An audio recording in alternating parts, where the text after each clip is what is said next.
दोस्तों एनडीपीएस जैसे केसेस में कई बार हमने बहुत सारी वीडियोस बनाई हैं, अलग अलग सेक्शंस पर भी वीडियो बनाई है। सुप्रीम कोर्ट के जजमेंट्स आते हैं या बेल पर क्या कहा सुप्रीम कोर्ट ने, इस पर भी बहुत सारी वीडियोस आपको हमारे इसी चैनल पर देखने को मिल जाएगी। सारी वीडियोस देखेंगे, मेरा मानना है कोई किसी तरह का सवाल आपके दिल में बचेगा ही नहीं एनडीपीएस केस को लेकर। एनडीपीएस में अगर हम बात करें तो बेल की अगर हम बात करें, बेल के प्रोविजंस में क्या बोलता है देश का कानून। Narcotic drug and psychotropic substance act 1985 में ये एक्ट दोस्तों आया था, जिसमें कि कुछ बातें बताई गई कि कब किसी भी ऐसे व्यक्ति को बेल नहीं दी जानी चाहिए जो कमर्शियल क्वांटिटी में इन्वॉल्व हो। मतलब कमर्शियल क्वांटिटी अगर किसी के पास से बरामद हो गई तो उसे बेल नहीं दी जानी चाहिए। सिर्फ सेक्शन 37 जो एनडीपीएस एक्ट का है सिर्फ यही नहीं कहता, इसके ऊपर जजमेंट्स भी हैं सुप्रीम कोर्ट के कि जब एक बार बेल दे दी गई सेशंस कोर्ट के द्वारा, मतलब जो ट्रायल कोर्ट होता है, स्पेशल कोर्ट होता है एनडीपीएस का, जब वहां से बेल दे दी गई तो हाई कोर्ट में बेल कैंसिलेशन लगाया गया सेक्शन 37 को देखते हुए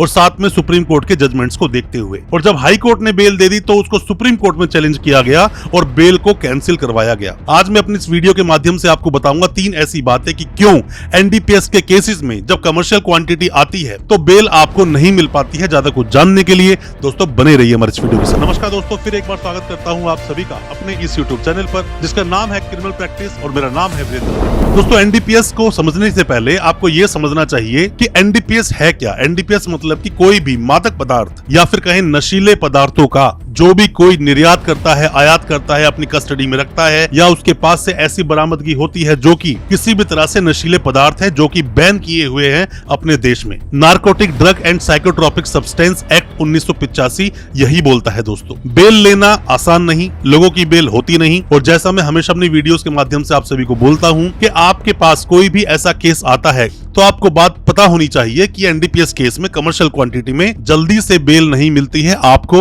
अपने ट्रायल पर ध्यान देना चाहिए। अगर ट्रायल में आप अपने गवाहों को तोड़ पाते हैं तो आपकी बेल निश्चित हो जाएगी और आप केस से बरी भी हो जाओगे, वरना आपको सजा भी होगी और आपकी बेल भी नहीं होगी। क्योंकि इसमें जो कन्विक्शन रेट है, मतलब जो सजा दी जाती है लोगों को, ये बहुत ज्यादा हाई है। मतलब मैक्सिमम लोगों को सजा हो जाती है, बहुत कम ही लोग हैं जो कि बरी हो पाते हैं। कौन से हैं 3 कारण जिसकी वजह से बेल नहीं होती, उसके बारे में चर्चा करते हैं। सबसे पहली बात दोस्तों, खुद एनडीपीएस जो एक्ट है, एनडीपीएस जो एक्ट है, ये खुद इसका सेक्शन 37 ये बात बोलता है कि बेल नहीं दी जानी चाहिए किसी को अगर कमर्शियल क्वांटिटी में आपने पकड़ा है। पहली बात तो दोस्तों आपको ये पता होनी चाहिए, इसमें 3 क्वांटिटीज में बात की जाती है। पहला होता है स्मॉल क्वांटिटी, दूसरा होता है इंटरमीडिएट क्वांटिटी और तीसरा होता है कमर्शियल क्वांटिटी। कमर्शियल क्वांटिटी में कोई अगर अरेस्ट हुआ तो मान लीजिए बेल नहीं होगी, पूरा ट्रायल खत्म करके ही बाहर आएगा।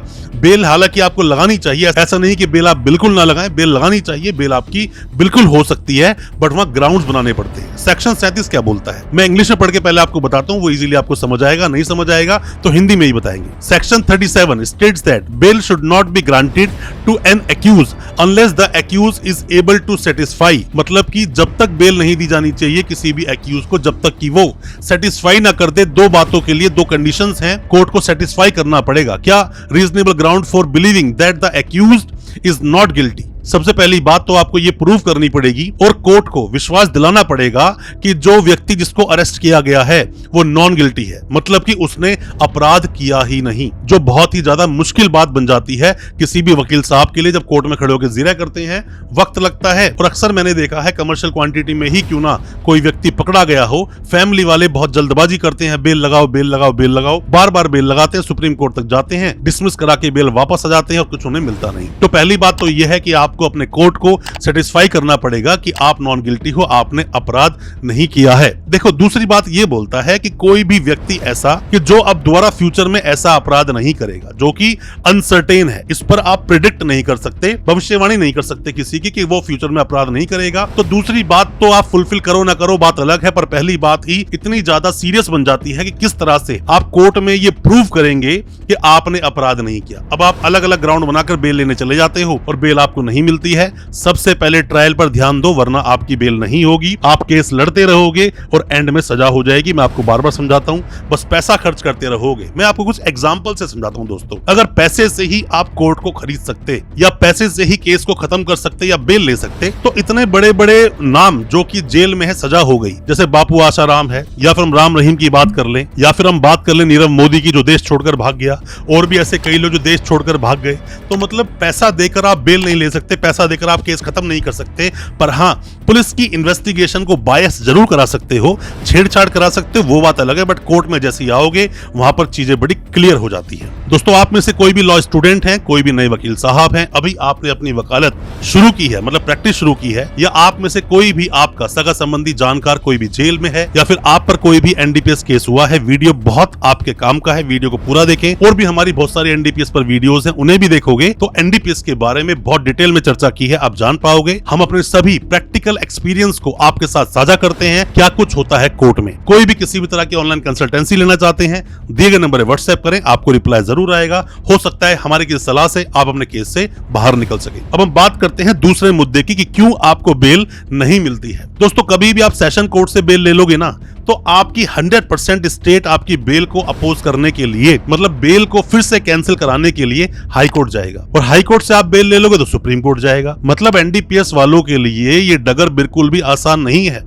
बेल डिसमिस होनी ही है बाद में भी, और अगर डिसमिस नहीं भी हुई, अच्छे ग्राउंड्स हुए, तो आपको बेल परमानेंट मिलेगी और आप केस से बरी भी हो जाओगे। सुप्रीम कोर्ट का मैं आपको एक जजमेंट देता हूं दोस्तों, जो बेल डिसमिस कराने के लिए खुद सीबीआई गई थी सुप्रीम कोर्ट में कि बेल डिसमिस की जाए, हाई कोर्ट ने बेल दे दी, जो कि सीबीआई वर्सेस खलीलुद्दीन 2023 का जजमेंट है। इसको आप पढ़ना दोस्तों। बेल आपको मिल भी गई तो भी आगे जाके डिसमिस हो जाएगी, अगर आपने कोर्ट को पूरी तरह से सेटिस्फाई नहीं किया कि आप बिल्कुल इस केस के अंदर आप निर्दोष हो, आपको झूठी तरह से फंसाया गया है, या फिर कोई कानून टूटा हो, जैसे कि सेक्शन 50 का सही से कंप्लायंस ना किया गया हो, और भी कई सारी चीजें होती हैं, या फिर सैंपलिंग में गड़बड़ हुई हो, तो भी आप उस केस से पूरी तरह निकल सकते हैं। या फिर एक और जजमेंट मैं आपको देता हूं, फूलचंद वर्सेस एनसीबी, इसमें भी आप देख सकते हो, जहां पर कि बेल कैंसिलेशन के लिए गए थे। हमारे पास तो दोस्तों आए दिन ऐसे केसेस आते हैं जिसके अंदर की लोग बेल कैंसिलेशन के लिए हमसे बात करते हैं कि सर मेरी bail cancellation high court supreme court में लग चुकी है, उस पर आर्ग्यूमेंट करवाना है। तो अक्सर देखा जाता है बेल आप ले भी लोगे तो भी हाई कोर्ट सुप्रीम कोर्ट में स्टेट चला जाएगा बेल कैंसिल कराने के लिए। और जो मैंने आपको जजमेंट अभी दिया है, जजमेंट को आप पढ़ोगे समझ जाओगे। फिर भी डिटेल वीडियो चाहते हो इन जजमेंट्स पर, कमेंट बॉक्स में बोलना, हम उस पर भी वीडियो लेकर जरूर आ जाएंगे। अब दोस्तों हम तीसरी बात करते हैं कि क्यों एनडीपीएस वालों की बेल नहीं होती। कमर्शियल क्वांटिटी अगर आपको मिल गई, कमर्शियल क्वांटिटी किसी के पास से बरामद हो गई, तो बेल नहीं होगी। क्या तीसरा कारण है दोस्तों? सबसे बड़ी बात दोस्तों होती है सजा की। सजा में क्या बोलते हैं? पहली बात तो तीनों ही मामले जो है ये नॉन बेलेबल हैं, चाहे तो स्मॉल क्वांटिटी हो, चाहे इंटरमीडिएट क्वांटिटी हो, फिर चाहे कमर्शियल क्वांटिटी हो, तीनों ही नॉन बेलेबल अपराध है, पुलिस पकड़कर जेल में डाल देगी। और जितनी क्वांटिटी बढ़ती जाएगी उतनी ज्यादा आपकी सजा और फाइन भी बढ़ता जाएगा। मतलब कि मान लीजिए अगर किसी भी केस के अंदर 250 ग्राम अगर कमर्शियल क्वांटिटी है, अब इसको बढ़ाते जाओ, अब 250 ग्राम की जगह आप 25 किलो कर दो, 30 किलो कर दो, 50 किलो कर दो, तो सजा उतनी ही ज्यादा आपकी बढ़ा दी जाएगी और फिर आपको ज्यादा से ज्यादा फाइन भी देना पड़ेगा, सजा भी पूरी काटनी पड़ेगी। आप अपील में जाओगे, हाई कोर्ट में जाओगे, सुप्रीम कोर्ट में जाओगे कि मेरी सजा माफ कर दी जाए, फिर भी सजाएं माफ नहीं होंगी। बहुत ज्यादा सीरियस नेचर के अपराध अपने देश में ये माने जाते हैं और सजा को देखा जाए तो शायद दोस्तों उम्र कैद तक की है। इवन आपको डेथ पनिशमेंट भी मिल सकती है, डिपेंड करता है केस टू केस। कोई भी किसी भी तरह के सवाल आपके दिल में है एनडीपीएस केस को लेकर, कुछ भी आप पूछना चाहते हैं, दिए गए नंबर पर व्हाट्सएप करें। ऑनलाइन कंसल्टेंसी लेना चाहते हैं, कुछ पूछना चाहते हैं आप कॉल कर तो भी आप दिए गए नंबर व्हाट्सएप कर सकते हैं। हो सकता है इसमें हम आपकी कोई